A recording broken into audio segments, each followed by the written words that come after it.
গতকাল রাত পর্যন্ত খবর যে সুপ্রিম কোর্টে শেষ পর্যন্ত শুনানিটা হবে না। 5 তারিখ যে শিডিউল ডেট ছিল আরজি কর কাণ্ডে। বহু মানুষ হতাশ, আমি ব্যক্তিগতভাবে হতাশ, কিন্তু হতাশার খুব জায়গা নেই। আমি একটু ছোট্ট করে কারণটা ব্যাখ্যা করব। কি কারণে হতাশার জায়গা নেই আমি সেটা ব্যাখ্যা করব, কিন্তু তার আগে গতকাল কলকাতা এবং পশ্চিমবঙ্গে যা যা ঘটেছে দুটো একটা ঘটনা না উল্লেখ করলেই নয়। মাথা ভাঙাতে যারা রাত জেগে প্রতিবাদ করার রাস্তায় উই ওয়ান্ট জাস্টিস লিখেছিলেন, তাদের বেধড়ক ঠেকালো ওই উদয়ন গুহর বাহিনী, তৃণমূল কংগ্রেসের বাহিনী। ওই যে মমতা বন্দ্যোপাধ্যায় 28 তারিখ বলেছেন একটু ফোঁস করবেন, ফোঁস করা শুরু করেছে। বেধড়ক বয়স্ক লোকেদের পর্যন্ত মারলেন।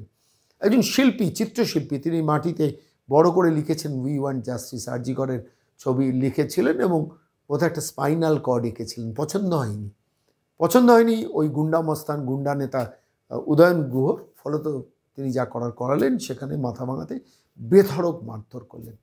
তৃণমূল কংগ্রেস কিন্তু এমন একটা ব্যাকফুটে চলে গেছেন না, যে এখন এই পাল্টা মারের দিকে যাবেন এই আন্দোলনগুলোকে থামানোর জন্য, যাতে মানুষ কম রাস্তায় বেরোয়, প্রতিবাদ কম করে। এটা তো গেলে একটা দিক। গড়িয়াতে এক মদ্যপ যুবক প্রতিবাদকারীদের মধ্যে ঢুকে গিয়েছিলেন এবং সেখানে শেষ পর্যন্ত মানুষ ফুঁসে উঠে তাকে ধরেছিলেন। পুলিশের বিরুদ্ধে সেখানে গড়িয়ার মানুষ প্রচণ্ডভাবে ফুঁসে উঠলেন, বিক্ষোভ করলেন। তারপর দেখলাম সিঁথিতে, সেখানেও যারা প্রতিবাদ করছেন মহিলাদের মধ্যে আরেকজন মদ্যপ যুবক ঢুকে গেছেন। আমার প্রশ্নটা একটা অন্য জায়গাটা, মৌলিক প্রশ্ন। দেখুন, এই যে মদ্যপ যুবকরা ঢুকছে, কেউ ঢোকাচ্ছে কিনা সেটা তো পুলিশ দেখবে, প্রশাসন দেখবে, অ্যাডমিনিস্ট্রেশন দেখবে, আমি সেটা নিয়ে কথা বলবো না। কিন্তু এই মদ্যপ যুবকদের দাপাদাপিটা বাড়বে যতদিন না দাপাদাপি তখনই কমবে যখন এই রাজ্য সরকার সরাসরি এই মদ শিল্পটার ব্যাপার থেকে হাতটা গোটাবে। কারণ এই রাজ্যের সরকার বারবার মানুষ যাতে বেশি করে মদ খায় তার সমস্ত ব্যবস্থা করেছে। ধরুন, ওয়েস্ট বেঙ্গল বেভারেজেস কর্পোরেশন করে মদ ডিস্ট্রিবিউশনের দায়িত্ব নিয়েছেন।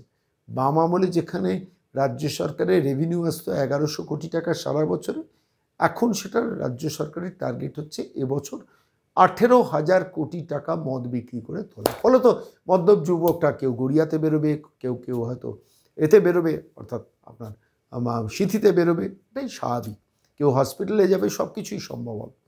আমি এইটুকু ঘটনা উল্লেখ করে আমি আজকে মূল বিষয়ে যাব, যে সুপ্রিম কোর্টে শুনানি নিয়ে অনেকে অনেক কথা বললেন। আমার নিজস্ব কিছু বিশ্লেষণ আছে, আমি সেটা আজকে আপনাদের নতুন বাংলায় বলবো। দেখুন, সুপ্রিম কোর্টের শুনানিটা, সুপ্রিম কোর্টে কিন্তু কোনো হচ্ছে না, চার্জশিট প্লেসড হয়ে গেছে, বিচার চলছে, যেটা লোয়ার কোর্টে হয়, সেরকম বিষয় নয়। সুপ্রিম কোর্ট সুমোটো নিজেরা মামলা করে পুরো ব্যাপারটার মধ্যে ঢুকেছে, কিছু ডিরেকশনস দিয়েছে। ধরুন, আরজি করে central industrial security force deployment, এটা সুপ্রিম কোর্টে দেওয়ার নির্দেশ মোতাবেক সুপ্রিম কোর্ট জানতে চেয়েছে সিবিআই এর কাছে যে তদন্ত কোন স্তরে রয়েছে। 5 তারিখ অর্থাৎ এদিন, আজকে সুপ্রিম কোর্টের কাছে দেওয়ার কথা ছিল মুখবন্ধ খামে সিবিআই তদন্ত কতটা, এই 31 বছরের ডাক্তার কন্যা যে হত্যা করা হয়েছিল তার তদন্ত রিপোর্ট কতটা হয়েছে, সেই রিপোর্টটা সুপ্রিম কোর্টের কাছে পেশ করার কথা ছিল এবং সেখানে শুনানি হওয়ার কথা ছিল। শেষ যা খবর পাওয়া গেছে যে সুপ্রিম কোর্টে এই শুনানি সম্ভবত হচ্ছে না, কারণ রেজিস্ট্রারের করা যে তালিকা, সেই তালিকাতে আরজি কর কাণ্ড নেই। হয়তো প্রধান বিচারপতি উপস্থিত নেই বলেই বেঞ্চটা হচ্ছে না, হয়তো কয়েকদিন বাদে শুনানিটা হবে। আমি খুব স্পষ্টত কয়েকটা কথা আপনাকে বলবো। দেখুন, সুপ্রিম কোর্ট এখানে ডিরেকশনস দিতে পারে। সুপ্রিম কোর্ট কিন্তু বিচার প্রক্রিয়ার মধ্যে ঢুকছে না, তদন্ত প্রক্রিয়ার মধ্যে ঢুকছে না। সিবিআই ভুল করলে সিবিআইকে ডিরেকশন দেবে, পশ্চিমবঙ্গ সরকার ভুল করলে পশ্চিমবঙ্গ সরকারকে ডিরেকশন দেবে, বা এই ইনভেস্টিগেশন পর্বে কোনো লুফলস থাকলে সেটা দেবে। আরজি করে সিকিউরিটির অভাব, সিআইএসএফ ডিপ্লয়মেন্টের নির্দেশ দেবে। এই কাজগুলো কিন্তু সুপ্রিম কোর্ট করবে। ফলত আমরা যারা কেউ হতাশ হয়ে যাচ্ছি যে সুপ্রিম কোর্টের দিকে তাকিয়েছিল, অনেকে ব্যাপারটা না বুঝেই হয়তো সুপ্রিম কোর্টের কাছে খুব বেশি এক্সপেকটেশন করছে। আলটিমেটলি কাজটা করছে কিন্তু সিবিআই। যেহেতু সুপ্রিম কোর্ট ঢুকেছে, সিবিআই এর ওপর কিন্তু এক্সট্রা অতিরিক্ত চাপ বেড়েছে, এটা অস্বীকার করে কোনো লাভ নেই। এই চাপটা বেড়েছে বলে সিবিআই এর পক্ষে কিন্তু কোনো জায়গায় ফাঁকিবাজি করার জায়গা থাকবে না, এটাই হচ্ছে অ্যাডেড লাভ। কিন্তু সুপ্রিম কোর্ট অপরাধী ধরিয়ে দেবে না, সুপ্রিম কোর্ট অপরাধীকে চিহ্নিত করিয়ে দেবে না, সুপ্রিম কোর্ট সিবিআইকে প্রশ্ন করবে, সুপ্রিম কোর্ট রাজ্য সরকারের আইনজীবী কপিল সিবাল বাহিনীকে প্রশ্ন করবে, যে প্রশ্নগুলোর উত্তর তাকে দিতে হবে। যেমন ধরুন টালা থানার একজন রেসপন্সিবল অফিসারকে সুপ্রিম কোর্ট ডেকেছে, যে টাইম লেখা হয়েছে সেই টাইমের সঙ্গে তো মিলছে না, টাইম লাইনের সঙ্গে তো সেটা মিলছে না। জাস্টিস পাদ্রিওয়ালা কিছু প্রশ্ন করেছিলেন, বলেছিলেন যে mister Sibal you are not in a position to reply. Next date যেদিনকে শুনানি হবে টালা পিএসের কোনো রেসপন্সিবল অফিসারকে যেতে বলে। আর তার প্রেক্ষিতে ঘটলো আরেকটা ঘটনা কলকাতায়, সেটা হচ্ছে দেখা গেল যে টালা থানার যিনি ওসি, তার কোনো একটা প্যানিক অ্যাটাক হচ্ছে, তিনি দক্ষিণ কলকাতার বিভিন্ন হসপিটাল নার্সিংহোমে ঘুরে বেড়াচ্ছেন অসুস্থতার চিকিৎসার জন্য। লোকজন বলছে, জনশ্রুতি, যে এই ডাকটা পেয়েই বোধহয় তিনি অসুস্থতা বোধ করছেন। ইতিমধ্যে দেবাশিস সোম, ফরেন্সিক পরীক্ষক যিনি আরজিকর মেডিকেল কলেজ হসপিটাল, তিনি তো একটি হসপিটালে ভর্তি হয়ে গেছেন ইতিমধ্যে। ফলে পুলিশ অফিসারদের অসুস্থতা এই সময় বাড়বে, সেটা বাড়ারই সময়। সুপ্রিম কোর্ট মনিটরিংয়ের দিকটা নজর দিচ্ছে, অর্থাৎ সিবিআই কোনো ভুল করছে কিনা, সিআইএসএফ কোনো ভুল করছে কিনা, হসপিটাল কোনো ভুল করছে কিনা, রাজ্য সরকার কোনো ভুল করছে কিনা, কলকাতা পুলিশ কিছু ডিস্টার্ব করছে কিনা, এই পার্টিকুলার জায়গাটায় সুপ্রিম কোর্ট ডিরেকশনস দেওয়ার জন্য শুনানিটা করছে, কোনো বিচার করার জন্য শুনানি করছে না। হ্যাঁ, এটা ঠিক 5 তারিখ আজকে শুনানি হলে বা যদি হয় সব থেকে ভালো, যদি শুনানি না হয় আমার নিজের ধারণা সুপ্রিম কোর্টে আরও কয়েকদিনের মধ্যে হয়তো শুনানি খুব দ্রুতই হবে, কেন এটা সারা ভারতবর্ষব্যাপী এমন একটা প্রেশার ক্রিয়েট করা হয়েছে, সারা পৃথিবীর মানুষের জনজাগরণ হয়েছে, সারা ভারতবর্ষের সমস্ত ন্যাশনাল মিডিয়া এটা নিয়ে আলোচনা করছে। ফলত সুপ্রিম কোর্টে কোনো কারণে শুনানি আজকে না হলেও সেটা খুব বেশি পিছনোর জায়গা নিয়ে ডিএ মামলার মতো, কিন্তু ডিএ মামলাতে 20 মাসে 13 বার পিছিয়েছে, সেখানে নিশ্চিতভাবে বড় খেলা আছে। কামদুনি মামলা ডেট পিছিয়েছে, নিশ্চিতভাবে খেলা আছে, মানুষ মনে করছে, আমরা বলছি না। কিন্তু এটাতেও কি খেলা আছে, এটা আপনাদের মনে প্রশ্ন, আমি অ্যাড্রেস করছি। আমি বহু আইনজীবীর সঙ্গে কথা বলেছি, এটা ন্যাচারাল প্রসেস। অনেক সময় কোনো বিচারপতি না এলে সেই মামলা আবার ডেফার্ড হয়। ডেফার্ডটা যদি আবার 6 মাস বাদে হয় তখন স্বাভাবিকভাবে প্রশ্ন উঠবে। কিন্তু আমার নিজের একটা ধারণা যে আজকে 5 তারিখ, এ মাসেই খুব দ্রুত হতো, এটা তো রিপোর্টটা মানে শেষ পর্যন্ত রিপোর্ট পর্যালোচনার জন্য একটা শুনানি হবে। এবং এর মধ্যে আমার কাছে শেষ যা খবর, সত্যি মিথ্যা জানি না, কিছুটা খবরটা পেয়েছি সোর্সে, সেটা হচ্ছে সিবিআই মুখবন্ধভাবে তদন্ত রিপোর্টটা কিন্তু কোর্টে জমা দিচ্ছে, সুপ্রিম কোর্টে জমা দিয়ে রাখবে, এবং সেটা প্রধান বিচারপতি বেঞ্চ যারা পরের দিন হবে তারা সময় পাবেন তার মধ্যে সেটা পড়ে নেওয়ার।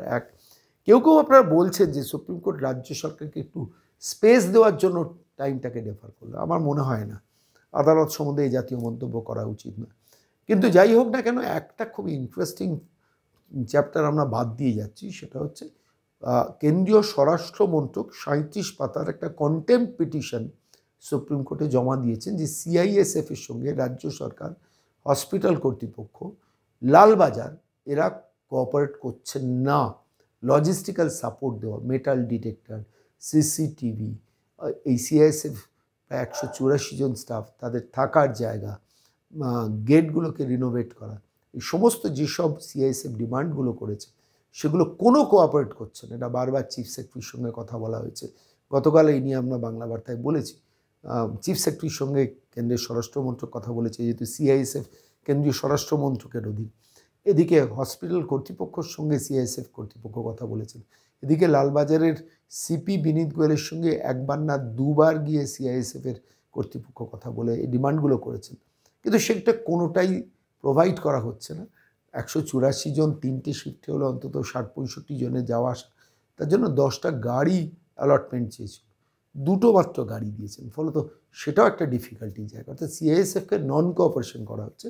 এবং এটা যেহেতু সুপ্রিম কোর্ট অর্ডারটা দিয়েছে যে সিআইএসএফ পুরো একটা দায়িত্ব নেবে, সাপোর্ট দেবে কলকাতা পুলিশ এবং রাজ্য সরকার, সেটা যেহেতু কোঅপারেট করছে না, শুধু কন্টেম্পট। একটা কেন্দ্রীয় সরকারের স্বরাষ্ট্রমন্ত্রক আদালতের নির্দেশ মানছে না, লালবাজার এবং নবান্ন, এই বলে 37 পাতার একটা খুব জোরালো পিটিশন, 10টা চিঠি অ্যানেক্সার দিয়েছে, যে চিঠিগুলো স্বরাষ্ট্রমন্ত্রক কিংবা সিআইএসএফের তরফ থেকে লালবাজার মুখ্য সচিব কিংবা হসপিটাল কর্তৃপক্ষকে দেওয়া হয়েছে, যার রেজাল্টে কোনো কাজ করছেন না। অর্থাৎ আলটিমেটলি সিআইএসএফেরও একটা বদনাম করানোর চেষ্টা। সিআইএসএফ যদি এরপরে কোনো ভুল করে ফেলে বা তার এই সাপোর্টটা পাচ্ছে না বলে সেখানে যদি কোনো গ্যাপ পড়ে যায়, সেই গ্যাপটার জন্য যদি আবার আরজিকর কোনো কারণে আক্রান্ত হয়, তাহলে সঙ্গে সঙ্গে সিআইএসএফের দিকে আঙুল তুলতে পারবেন মমতা প্রশাসন। সেই লক্ষ্যে এটা করা হচ্ছে, এটা পরিষ্কার। কিন্তু কেন্দ্রীয় সরকারের স্বরাষ্ট্র মন্ত্রক মানে ভেরি সিরিয়াস নোট এইটাতে কিন্তু পিটিশন করেছে, যে পিটিশনটা 37 পাতার পিটিশন। কিন্তু আমি বলছি যেদিন শুনানি হবে সুপ্রিম কোর্ট কিন্তু একটা কড়া নির্দেশ দিতে পারে।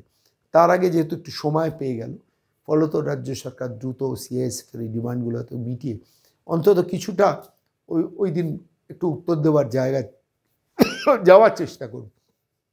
যাই হোক না কেন, আপাতত যা পরিস্থিতি সেটাকে আপনাদের আপডেট দিলাম, যে সুপ্রিম কোর্টে শুনানি যদি না হয়, না হওয়ার জন্য হতাশ হবেন না, কারণ এটা ডিরেকশনস দেওয়ার জন্য শুনানি, এটা কিন্তু কোনো বিচার প্রক্রিয়ার রায় দেওয়ার শুনানি নয়। এটা যারা বুঝতে পারছেন না, আমি আইনজীবী নই, কিন্তু দীর্ঘদিন ধরে কোর্ট ঘর ঘুরে আমি যেটুকু আইন বুঝেছি আমি তার ভিত্তিতে এই লেটেস্ট আপডেটটুকু দিলাম। যারা জানেন না তারা আবার শুনুন। সুপ্রিম কোর্টে এই শুনানিটা ডিরেকশনস দেওয়ার জন্য, অর্থাৎ যে কোনো একটা যে এই যতগুলো পক্ষ আছে তারা যদি কোনো ভুল ত্রুটি করে তাদের ডিরেকশন দেওয়ার জন্য, একটু চাপ বাড়ানোর জন্য সুপ্রিম কোর্টের এই সুমোটো মুভমেন্টটা। এখানে কোনো বিচার প্রক্রিয়া নয়, ফলে ডেট পিছলো বলে সব হারা হয়ে গেলাম আমরা, এমন দয়া করে ভাববেন না।